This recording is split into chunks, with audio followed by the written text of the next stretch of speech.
Over a week ago, I started a series of videos explaining different types of categories that will allow you to enter and work here in the UK. And to make sure that you are not lost in this sea of information, I have subdivided this into 5 categories. The first category is when you can apply without a job offer. The second one is where you need to have an overseas employer in order to enter and work here in the UK. The third one is for those who would like to work here on a temporary basis. Number 4 is where you are allowed to enter and establish your own business. And number 5, these are all other UK work immigration categories. Usually these categories are aimed at a very small number of people, so these are niche categories, but I decided to explain them anyway in case you belong to this very small category of people. This is video number 2. I'm going to explain this video the global mobility routes and other UK work visa routes which will allow you to enter the UK as long as you have an overseas employer. Now let us have a look at the UK work visas where our workers have overseas employers. There are 8 routes. The first 5 are parts of the global mobility route. Let's have a look at them first. So we have senior specialist worker route, a graduate trainee route, UK expansion worker, service supplier and secondment worker routes, which are all part of the global mobility route. Senior and specialist worker route is for overseas workers undertaking temporary work assignments in the UK, where a worker is a senior manager or specialist employee and is assigned to a UK business linked to their overseas employment. It's really important to note here, guys, that this is for the company which is already trading in the UK. So if you'd like to establish a company and come here in order to promote its business growth, the UK expansion worker will be the appropriate route. This type of assignment was called an intra-company transfer before, and now it's a senior specialist worker route. To qualify, you'll need to work for the Home Office approved organization, and you need to prove that your occupation is on the Global Mobility Eligible Occupations and Codes list. Let me show you how this list looks like. So if you go to your browser and you type Global Business Mobility Eligible Occupations, the first link will be the one which you need. And as you can see, it contains all the eligible occupations for the Global Business Mobility routes, including the Senior and Specialist Worker route. And here is the list of all the occupations which are eligible.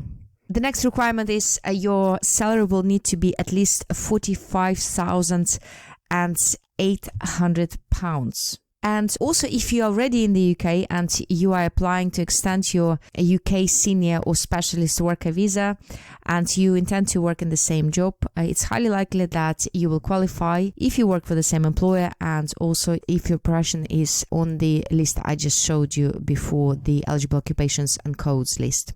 The next route is called the graduate trainee. So this route is for overseas workers who are undertaking temporary work assignments in the UK, where the worker is on a graduate training course leading to a senior management or specialist position and who needs to do a work placement in the UK. You'll need to work for the Home Office approved company to qualify, and you need to do so for at least 12 months. Your salary will have to be at least £24,200 gross or at the 70% of the going rate. And let me show you how you can calculate the going rate for the occupations. So the list I've showed you before, the Global Business Mobility Eligible Occupations and Codes, it only shows you the professions, but it doesn't show you any salary.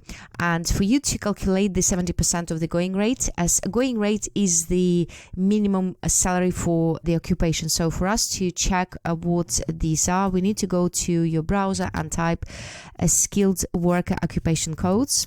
And the first one will be the one you need. And as you can see, this list, which is called skilled worker visa going rates for eligible occupations, it has the going rates which you need. So let's say you would like to work as the account director, and the eligible code is 1134, and the 100% going rate for this profession is £51,300. Guys, it's really important for you to note that these salaries in this particular list is based on the 37.5 hour work week. So if you intend to work more, you'll need to adjust the salary rates accordingly. But for now, for this example, let's say that you intend to work 37.5 hours and the going rate for your occupation is £51,300. To calculate the 70% going rate, you need to take the maximum salary and then divide it by 100% and then multiply it by 70%. So this is the going rate for the occupation, which is going to be £35,910. And therefore, if you intend to enter the UK as a graduate trainee, your salary will need to be at least this amount. So when you check the eligibility requirement, you have to pay very close attention to this particular bit. And as we already established, the 70% going rate for the occupation is going to be this amount. And therefore, when someone applies, they have to show not only that their salary is above £24,200, but also above the 70% or at the rate of the 70% of the going rate for that profession, which is £35,910. And you can stay only up to 12 months on this type of visa, and unfortunately you cannot extend when you came here as a graduate trainee. If you would like to remain here in the UK for longer, the only option will be for you to return back to your country of origin and reapply in some other category. The UK expansion worker is an incredibly popular route, and this is for overseas workers who are undertaking temporary work assignments in the UK. A worker needs to be a senior manager or a specialist employee assigned to the UK to undertake work related to a business expansion. Their salary will need to be at least £45,800 per year, and this is on assumption that the person intends to work no more than 48 hours per week. And even if they do, the Home Office will adjust the salary rates accordingly and will lower the proposed annual salary and calculate how much they will be getting if they were to work 40 hours per week. This one is important. This route is for companies that have yet to begin trading in the UK, and if the business is already trading, guys, as I already explained, you need to consider applying under the senior or specialist worker route. Workers can come to the UK via the service supply route if they have a contract to provide service for a UK company, either as an employee for this overseas company or as a self-employed person. And there are a number of requirements that they will need to satisfy. First of all, they'll need to have a valid international trade agreement, and here is the list of the trade agreements which will qualify if someone wants to apply as a service supplier. So if you would like to check, you're more than welcome to pause this video and check if your contract is on this list. And let us also not forget that the service supplier route is a points-based system application, so the applicants will need to score 40 points in order to succeed in this application. Service suppliers will get the first 20 points for the sponsorship element of the application if they can prove that their sponsor is an A-rated, registered and licensed sponsor by the Home Office. And additionally, the sponsor will have to be authorized to sponsor workers under the global mobility route as a service supplier. And then another 20 points can be scored for showing that the person's job is at the appropriate skill level. And we have two options here, option A and option B. So the service supplier's job, for you to get 20 points under option A, you need to prove that the service supplier's job is listed on the appendix skilled occupations. I've showed you this one before. However, if your occupation is not listed at Appendix Skilled Occupations, it is still possible to qualify. So the applicants will need to show that they have a university degree or equivalent level of the technical qualification. That is unless they are employed by an overseas service provider supplying one of the following services. Let me show you the table. As you can see, I've listed the services and here whether or not the qualifications are required. You're very welcome to pause this video to see if your job is on this list.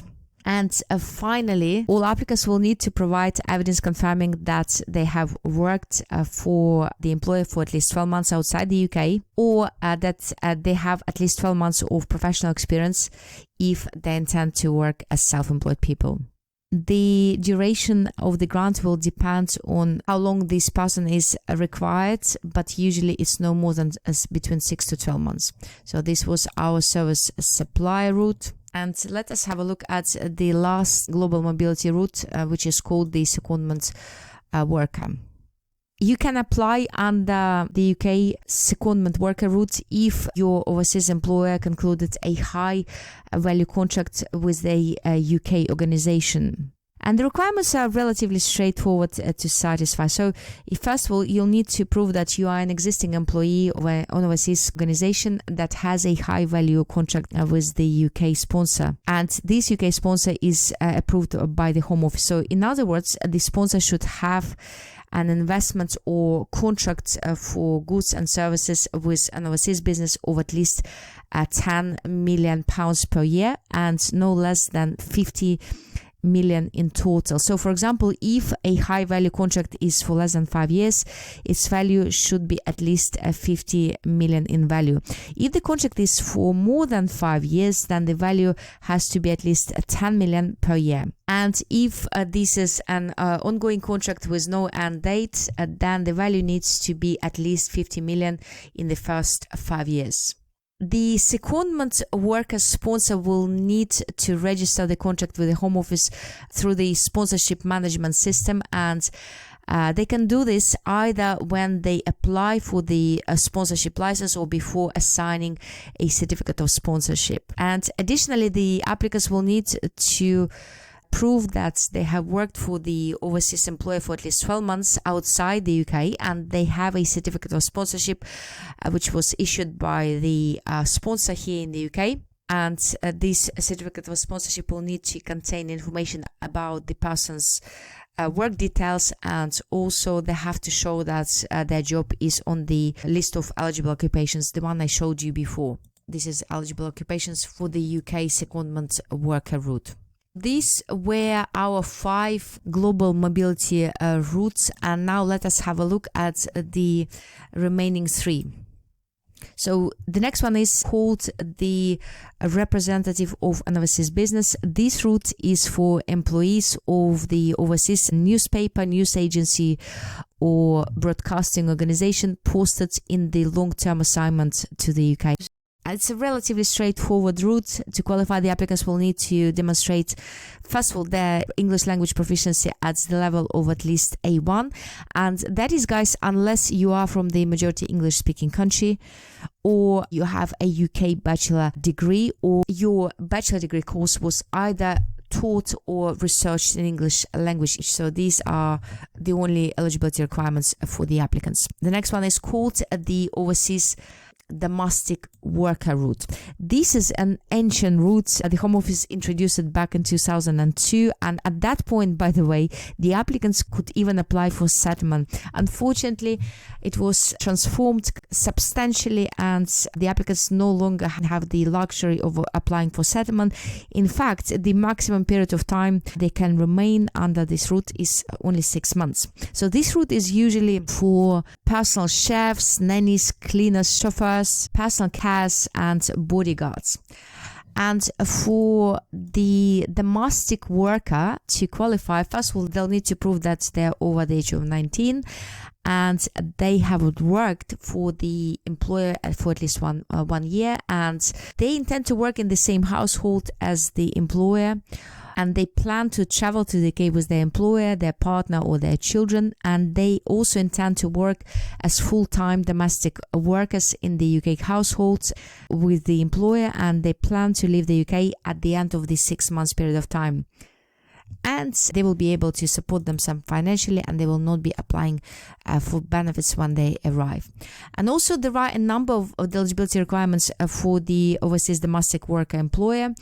They will need to be either British citizens who usually reside outside the UK and they do not intend to remain in the UK for more than 6 months, or this can be for someone who is a foreign citizen who is coming to the UK on a visit and who doesn't intend to remain in the UK for more than 6 months. And also, guys, the applicants will need to show that they will be paid at the minimum wage limit. And let me show you how you can check this. So if you go to your browser and you type minimum wage 2023, the first website will be the one you need. So when you click on this, you'll see the minimum wage requirements for this particular year, which, by the way, they change every April. So this was our overseas worker route. And the final route which I have found for the UK work applicants with overseas employers is quote service providers from Switzerland. As you can imagine, this is a small niche route that allows eligible employers, companies or self-employed individuals to execute contracts with a party based in the UK for a period of not exceeding 90 days per calendar year. They also need to show that their contract have been concluded before 31st of December 2020 to qualify. And these were 8 routes for the employees who would like to work in the UK and those who have an overseas employer.